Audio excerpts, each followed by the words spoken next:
Boxing association संदर्भात खरं काय हे सांगण्यासाठी आणि आपल्या माध्यमातून महाराष्ट्रातील क्रीडापटू, खेळाडू, बॉक्सिंगमधले खेळाडू, हितचिंतक यांच्यापर्यंत पोहोचवण्याचा प्रामाणिक प्रयत्न आहे. महाराष्ट्र बॉक्सिंग असोसिएशनची रीतसर निवडणूक झाली. कोर्टाच्या आदेशानं चॅरिटी कमिशनरच्या निगराणीखाली रीतसर प्रोसेस करून निवडणूक झाली. त्या निवडणुकीमध्ये जय कवळींनी माझ्या नेतृत्वाखाली पॅनल निवडून आलं आणि त्यानंतर अध्यक्षपदी मी त्या ठिकाणी विराजमान झालो. आमचे पदाधिकारी निवड झाली आणि याची काही सिक्वेन्स मी आपल्यासमोर ठेवतो. कारण मी काल आज बातम्या वाचल्या की नवीन फेडरेशन झालं, नवीन फेडरेशनची अध्यक्ष झाला. मी म्हणलं फेडरेशन कधी आलं, निवडणूक कधी झाली आणि नेमणूक कधी झाली. आणि कुठल्याही संघटनेची निवडणूक ही नियमानुसार होत असते, त्याची प्रोसेस असते. मला वाटलं म्हणून तू अध्यक्ष, मला वाटलं म्हणून तुझी समिती, असं या ठिकाणी घटनेत नियमानुसार कुठेच नसतं. परंतु कायदा गुंडाळून अशा गोष्टी काही लोकांनी केल्या आहेत. आणि सुदैवानं दुर्दैवानं आमचे मित्र राहुल शेवाळे त्यांना कितपत याचं सर्व माहीत आहे मला माहीत नाही. अनवधानानं असेल की अवधानानं असेल तो त्यांचा प्रश्न. मी या ठिकाणी याचे सिक्वेन्स आपल्यासमोर मांडतोय जेणेकरून सत्यता पडताळण्यासाठी दुसऱ्या कोणाची गरज भासणार नाही. महाराष्ट्र बॉक्सिंग असोसिएशनची प्रलंबित निवडणूक माननीय हायकोर्टाच्या आदेशाने धर्मादाय आयुक्त कार्यालय मुंबई यांच्यामार्फत 9 नोव्हेंबर 2025ला पार पडली. या निवडणुकीमध्ये निवडून आलेल्या कार्यकारिणीची यादी 27 नोव्हेंबर 2025 रोजी BFIला म्हणजे दिल्लीला पाठवण्यात आली. अजूनपर्यंत BFIकडून कमिटीला संलग्नतेचे पत्र देण्यात आलेले नाही. महाराष्ट्र बॉक्सिंग संघटनेच्या सद्यस्थितीबद्दल आपल्या मनात जे संभ्रम आहे त्याबद्दल मी खुलासा तपशीलवार करतो. महाराष्ट्र बॉक्सिंग संघटनेची निवडणुकीचा कार्यकाळ दिनांक 29 डिसेंबर 2022 रोजी संपुष्टात येण्यापूर्वी झाली नाही व त्यानंतर BFI तर्फे नेमण्यात आलेल्या रिव्ह्यू कमिटीने सुद्धा निवडणूक घेण्यासाठी काहीच हालचाल केली नाही. Reference high court order 14/10/2025 point number 10 ते 14 हे सगळं मी तुम्हाला देणार आहे. महाराष्ट्र बॉक्सिंग संघटनेची निवडणूक धर्मादाय आयुक्त कार्यालयामार्फत घेण्यात यावी याकरता सहाय्यक धर्मादाय आयुक्त मुंबई यांच्याकडे श्री शैलेश ठाकूर व इतर काही लोकांनी 41A चा अर्ज केला होता. परंतु श्री मिलन वैद्य व राकेश तिवारी यांनी 2018च्या निवडणुकीचा चेंज रिपोर्ट चुकीचा असल्याचे कारण सांगून या निवडणुका वारंवार लांबवण्याचा प्रयत्न केला व या कारणांमुळे सहाय्यक धर्मादाय आयुक्त यांनी तो अर्ज फेटाळला होता. त्यामुळे आंतरराष्ट्रीय रेफरी जे आता उपस्थित आहेत शैलेश ठाकूर यांनी हायकोर्ट मुंबई येथे रिट पिटिशन दाखल केले होते. 2018च्या निवडणुकीच्या बदल अर्जावरील सर्व आक्षेप फेटाळले गेले असून सदर बदल अर्ज मंजूर करण्यात आलेला आहे. मुंबई हायकोर्ट येथे दिनांक 10 ऑक्टोबर 2025 रोजी श्री शैलेश ठाकूर यांच्या रिट पिटिशनवर सुनावणी घेण्यात आली. या सुनावणीला बॉक्सिंग फेडरेशन ऑफ इंडियाने नियुक्त केलेल्या ॲडव्हॉक कमिटीचे कन्व्हेनर राकेश तिवारी, त्यांचे वकील ॲडव्होकेट सतीश पांडे यांच्यासह उपस्थित होते. 4 BFI ॲडव्हॉक कमिटीचे कन्व्हेनर राकेश तिवारी यांनी महाराष्ट्र बॉक्सिंग संघटनेच्या निवडणुकीबाबत दिनांक 12 ऑक्टोबर 2025 रोजी नागपूर येथे विशेष सर्वसाधारण सभा आयोजित केली होती व या सभेची नोटीस ॲडव्होकेट पांडे यांनी हायकोर्टामध्ये दाखल केली. माननीय हायकोर्टाने या नोटिसीनुसार सभा घेऊन निवडणुकीबाबत निर्णय घ्यावा असे आदेश दिले व त्यानंतर लगेचच म्हणजे 14 ऑक्टोबर 2025 रोजी या सभेचे इतिवृत्त कोर्टामध्ये दाखल करण्याचे आदेश दिले. Reference high court order 14/10/25 point number 4.6. Number 5, ad hoc कमिटीचे कन्व्हेयर राकेश तिवारी यांनी दिनांक 14 ऑक्टोबर 2025 रोजी माननीय हायकोर्ट मुंबई यांच्याकडे 12 ऑक्टोबर 2025 रोजी नागपूर येथे झालेल्या विशेष सर्वसाधारण सभेचा अहवाल सादर केला व त्या सभेच्या अहवालानुसार 9 नोव्हेंबर 2025 रोजी मुंबई येथे महाराष्ट्र बॉक्सिंग संघटनेची निवडणूक घेण्यास माननीय हायकोर्टाने मान्यता दिली. हायकोर्ट ऑर्डर 14/2025 पॉईंट नंबर 14 हायकोर्टाने निवडणूक घ्यायला सांगितलं. 12 ऑक्टोबर 2025 रोजी झालेल्या विशेष सर्वसाधारण सभेच्या अहवालानुसार महाराष्ट्र बॉक्सिंग संघटनेची घटना व नियमावलीमध्ये बॉक्सिंग फेडरेशन ऑफ इंडिया यांच्या घटना व नियमावलीनुसार दुरुस्ती करण्यात आल्याचे अहवालामध्ये नमूद केले होते, परंतु ही घटना दुरुस्ती नियमानुसार करण्यात आली नसल्याचे हायकोर्टामध्ये उपस्थित इतर प्रतिवादींनी निदर्शनास आणून दिले. माननीय हायकोर्ट यांनी या घटना दुरुस्तीबाबत योग्य ते अधिकारी निर्णय घेतील असे आदेश दिले. Reference high court order 14/10/2025 point number 17. Ad hoc कमिटीचे कन्व्हेयर श्री राकेश तिवारी यांनी 14 ऑक्टोबर 2025 रोजी माननीय हायकोर्ट मुंबई यांच्याकडे दिनांक 12 ऑक्टोबर 2025 रोजी नागपूर येथे झालेल्या विशेष सर्वसाधारण सभेत ॲडव्होकेट रघुराज देशपांडे यांची निवडणूक निर्णय अधिकारी म्हणून नेमणूक झाल्याचे सांगितले. उपस्थित प्रतिवादी यांनी ॲडव्होकेट रघुराज देशपांडे हे एका प्रतिवादी श्री रणजित सावकर यांचे वकील असल्यामुळे त्यावर आक्षेप घेतला व हायकोर्टाने हा आक्षेप मान्य केला. Reference high court order 14/10/25 point number 10 ते 14.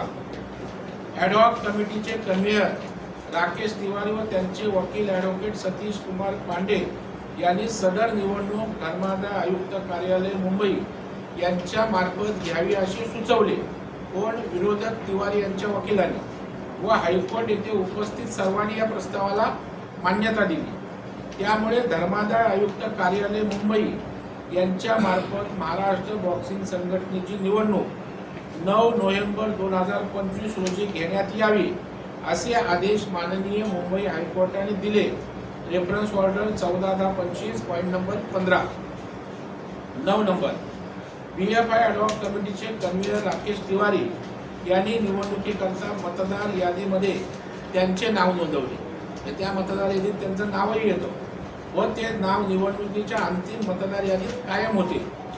संदर्भ निवडणूक निर्णय अधिकारी उपधर्मादाय आयुक्त मुंबई यांनी दिनांक 4 व 5 नोव्हेंबर 2025 रोजी प्रसिद्ध केलेली मतदार यादी. BFI ॲडहॉक कमिटीचे कन्व्हेयर राकेश तिवारी व सदस्य कॅप्टन गोपाळ देवान यांनी निवडणुकीच्या वेगवेगळ्या पदांकरता उमेदवारी अर्ज देखील भरले होते. निवडणुकीत प्रक्रियेत आले होते. संदर्भ निवडणूक निर्णय अधिकारी उपधर्मादाय आयुक्त मुंबई यांनी दिनांक 6 व 7 नोव्हेंबर रोजी प्रसिद्ध केलेली उमेदवारांची यादी तसेच त्यानंतर निवडणुकीच्या मतदान पत्रिकेवर सुद्धा त्यांची नावे आहेत. दिनांक 9 नोव्हेंबर 2025 रोजी शासकीय इतमामामध्ये सस्मिरा बिल्डिंग वरळी मुंबई येथे मतदान प्रक्रिया निर्धारित वेळेमध्ये पार पडली. त्यानंतर मतमोजणी झाल्यावर माननीय निवडणूक निर्णय अधिकारी उपधर्मादाय आयुक्त मुंबई यांनी निवडणुकीचे निकाल जाहीर केले. संदर्भ निवडणूक निर्णय अधिकारी उपधर्मादाय आयुक्त मुंबई यांनी प्रसिद्ध केलेला सविस्तर निकाल या सगळ्या गोष्टी मी तुम्हाला देतोय. माननीय उपधर्मादाय आयुक्त मुंबई यांच्या निवडणूक प्रक्रियेला निवडणुकीतील पराभूत उमेदवार श्री राकेश तिवारी यांनी माननीय हायकोर्ट मुंबई येथे याचिका दाखल केली आहे. या निवडणुकीतील अध्यक्षपदाचे पराभूत उमेदवार रणजित सावरकर व मिलन वैद्य यांनी उपधर्मादाय आयुक्त यांच्याकडे महाराष्ट्र बॉक्सिंग असोसिएशनच्या बदल अर्जावर आक्षेप दाखल केले आहेत. मूळ MBA चे कायदेशीर अस्तित्व असताना सुद्धा नव्याने कंपनी ॲक्टनुसार स्थापन करण्यात आलेल्या बेकायदेशीर MBAला कोणत्याही प्रकारच्या मीटिंगची मान्यता न घेता बेकायदेशीरपणे संलग्नता बहाल केले BFIने। या सर्व बाबींचा विचार केल्यास BFIने व कंपनी ॲक्टनुसार स्थापन केलेल्या MBAने माननीय उच्च न्यायालयाच्या आदेशाचा अवमान केला आहे, कंटेम्प्ट ऑफ कोर्ट झालाय। उच्च न्यायालय व महाराष्ट्र शासनाच्या धर्मादाय आयुक्तांनी मान्यता दिलेली अशी ही 100 वर्ष जुनी महाराष्ट्र बॉक्सिंग संघटना आहे। नागपूर येथे हिवाळी अधिवेशनामध्ये महाराष्ट्र बॉक्सिंग श्री प्रवीण दरेकर यांनी म्हणजे मी स्वतः लक्षवेधी मांडली होती व नुकत्याच झालेल्या अधिवेशनात सुद्धा पॉइंट ऑफ इन्फॉर्मेशनद्वारे निवेदन देण्यात आले असून विधान परिषदेच्या सभापतींनी क्रीडा मंत्र्यांना स्पष्टीकरण चौकशी करण्याचे आदेशही दिलेले आहेत। वरील सर्व बाबी संदर्भात BFIने executive director colonel Arun Malik यांना या ठिकाणी आमचे जय कवली वगैरे 3 जानेवारी 2024 रोजी गुडगाव हरियाणा येथे प्रत्यक्ष भेटून सविस्तर चर्चा केली व त्यांनाही निवडणूक प्रक्रिया पूर्णपणे BFIने नियुक्त केलेल्या ॲडव्हॉक कमिटीच्या पुढाकाराने घेण्यात आली होती लक्षात आणून दिले। हे सर्व घटनाक्रमावरून आपल्या लक्षात येईल की इतकी वर्ष केवळ स्वतःच्या आसुरी हव्यासापोटी BFIला खोटे चित्र दाखवून कोण महाराष्ट्रातील सर्व बॉक्सर व कोचेस यांच्या आयुष्याशी खेळत आहे याचा विचार होणं अत्यंत आवश्यक आहे। या ठिकाणी या संदर्भातले आपण बघाल की स्पोर्ट्सचा जो त्या ठिकाणचा कायदा नियमावली आहे त्याची कॉपी या ठिकाणी तुम्हाला देतो। त्याचबरोबर निवडणूक झाली त्या निवडून आलेल्यांचा निकाल जो चॅरिटी कमिशनरने दिला त्याची कॉपी तुम्हाला देतो। या संदर्भात क्रीडा मंत्री मुख्यमंत्र्यांना चौकशी करून मान्यता कोण आहे बोगस कोण आहे स्पष्ट करावं आणि कारवाईचे आदेश द्या हे पत्र दिलेलं आहे। माझी निवड झाल्यानंतर या ठिकाणी आपण बघाल सगळ्या वर्तमानपत्रांमध्ये निवडीचे फोटो आले। मुख्यमंत्र्यांना आम्ही भेटलो, मुख्यमंत्री तर काय बोगस लोकांना भेटत नाहीत कारण बोगस लोकांना उभंही करत नाहीत तुम्हाला माहीत आहे। त्याच्यामुळे मुख्यमंत्र्यांनी आमचं स्वागत केलं पुष्पगुच्छ देऊन। हा फोटो बघा दिसतोय ना। त्याचबरोबर मुख्यमंत्र्यांनी सगळ्या आमच्या पदाधिकाऱ्यांबरोबर फोटो त्या ठिकाणी काढले निवडून आलेल्या। वेगवेगळ्या वर्तमानपत्रांनी बॉक्सिंग असोसिएशनचा याचा निकाल घेतला। सर्व राज्यातल्या प्रतिनिधींची बैठक जे सभासद आहेत बाकी सगळ्या वर्तमानपत्रांच्या मी अध्यक्ष झाल्याचं मुख्यमंत्र्यांनी केलेलं कौतुक। अशा प्रकारे या सगळ्या गोष्टी या ठिकाणी वर्तमानपत्रात निवडणुकीनंतर आलेल्या आहेत। तर मला वाटतं की अगदी सामन्याला पण आले म्हणजे काय असं काय माझं म्हटलं पुन्हा त्याच्यामुळं प्रश्न हा मला कोणावर आरोप करायचा नाही टीका करण्यात नाही। बोगसगिरी निदान स्पोर्ट्समध्ये तरी आणू नका। जे अपत्य जन्माला आलं नाही त्याचं नाव ठेवलं। आता निवडणूक व्हायला लागते ना अध्यक्ष व्हायला मग निवडणुकीचा प्रोग्राम लावला का निवडणूक कशाच्या आधारे घेतली ती कंपनी मान्यता प्राप्त आहे का आणि जर कोर्टात त्या ठिकाणी याचिका प्रलंबित आहे कोर्टामध्ये रितसर प्रोग्राम बनवून ही निवडणूक घेतली कमिशनरच्या अखत्यारीखाली जसं शूटिंग आहे ज्याचा निकाल जाहीर केला आणि कुठं दुसरी परत संघटना आली। मला वाटतं निवडणुकीमध्ये जिंकता आलं नाही तर हा रडीचा डाव अशा प्रकारे या ठिकाणी सुरू आहे। निवडणूक कोर्टाच्या आदेशाने झाली चॅरिटी कमिशनरने घेतली त्यानंतर बुलढाण्याला या नवीन महाराष्ट्र बॉक्सिंग असोसिएशनने राज्यस्तरीय स्पर्धा घेतल्या ज्याचं यजमानपद आमच्या विठ्ठलराव लोखंडांनी केलं लोखंडकरांनी केलं। राज्याचे क्रीडा मंत्री स्वतः उपस्थित होते त्यांनी या ठिकाणी कौतुक केलं त्याचं अभिनंदन केलं आणि हीच संघटना अधिकृत आहे आपण सरकार म्हणून ताकद देऊ त्या ठिकाणी सांगितलं। आणि त्याच्यामुळे मला वाटतं बॉक्सिंग फेडरेशन ऑफ इंडिया जे BFI त्यांचा आणि जय कवळीचा जो निवडणुकीत त्यांच्यासमोर जय कवळी आशिष शेलार यांच्या बाजूने उभे राहिले त्याचा सूड 3 मतांनी मला वाटतं आशिष शेलार यांचा पराभव झाला तेही प्रकरण प्रलंबित आहे। अरे BFI पण रजिस्टर्ड कोणी केलं जय कवळीने केलं दादरला केलं त्याचाही निर्माता जय कवडे आहे. फक्त निवडणुकीत ते अजय सिंग नावाचे केंद्रीय जे BFIचे अध्यक्ष आहेत त्यांच्या विरोधात निवडणूक लढवली आणि महाराष्ट्र त्यावेळेला स्वाभाविकपणे आशिष शेलार असल्यामुळे आशिष शेलारांच्या बाजूने उभा राहिला आणि त्याच्यामुळे ती दुश्मनी त्या ठिकाणी आमचं ऐकलं नाही, आमच्या विरोधात काम केलं, त्याचा हा सगळा परिणाम आहे. आणि त्याच्यामुळे निवडून आलेल्या आमच्या बॉक्सिंग फेडरेशनला सुद्धा केंद्रात मान्यता दिली नाही. आम्ही केंद्रीय क्रीडा राज्यमंत्री रक्षाताई खडसेंना भेटलो, त्यांनी त्या ठिकाणी त्यानंतर मनसुखभाई मांडवीय जे स्पोर्ट्स मिनिस्टर आहे त्यांनी त्यांचे कारनामे मला सांगितले, तुमची बाजू योग्य आहे, तुम्हाला त्या ठिकाणी ॲप्लिकेशन देऊ नाहीतर कारवाई करू. त्याच्यामुळं हा सगळा बोगस एका दिवसात अध्यक्ष झाला, एका दिवसात कमिटी झाली, अशी जादू आहे का? आता पत्रकार संघाचा अध्यक्ष करायचा, मी लिहून देईन का गिरीश गायकवाड यांचे पत्रकार संघाचे अध्यक्षपदी. त्याच्यासाठी निवडणूक व्हावी लागते, कमिटी यावी लागते, कमिटी आल्यावर पदाधिकाऱ्यांची प्रोसेस आहे ना. जे मुलं जन्माला आलं ना त्याचं नामकरण केलं, त्याच्यामुळे मला वाटतं हा फ्रॉड आहे. या संदर्भात आम्ही FIR दाखल करण्याबाबत त्या ठिकाणी भूमिका घेणार आहोत. आज sports code of conduct sports आणते याच्यासाठी की 10 अनधिकृत संघटना येतात. आज मागे आम्ही राज्य बॉक्सिंग असोसिएशनच्या वतीने आम्ही स्पर्धा घेत होतो, ऑलिम्पिकला पाठवण्यासाठी ऑल इंडियाचं ॲफिलिएशन जातं, ऑल इंडिया आम्हाला ॲफिलिएशन देत नाही. सूड भावनेने महाराष्ट्रातल्या मुलांनी पुढे जायचं नाही का? आणि बोगस कंपनी रजिस्टर करणार, त्याला तुम्ही ॲफिलिएशन देणार आणि या सगळ्या गोष्टीचा पर्दाफाश करणार.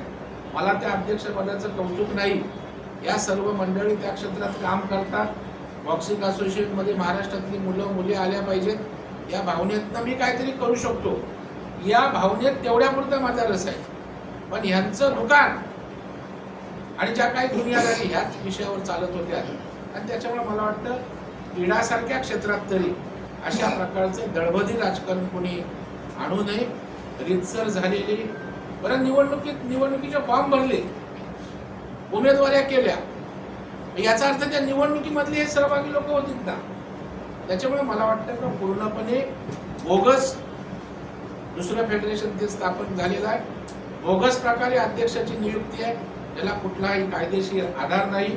कंटेम ऑफ कोर्ट झालंय, कारण कोर्टाच्या आदेशाने निवडणूक झाले, कोर्टामध्ये याचिका विरोधकांची प्रलंबित आहे. अशा वेळेला अशा प्रकारचं कृत्य करणं हा त्या ठिकाणी कोर्टाचा सुद्धा अवमान आहे आणि या संदर्भात त्या फोरमवर आम्ही त्या ठिकाणी कारवाईची मागणी करणार आहोत आणि संबंधितांवर त्या ठिकाणी योग्य कारवाई संदर्भात सांगणार आहोत. सर, अजय सिंग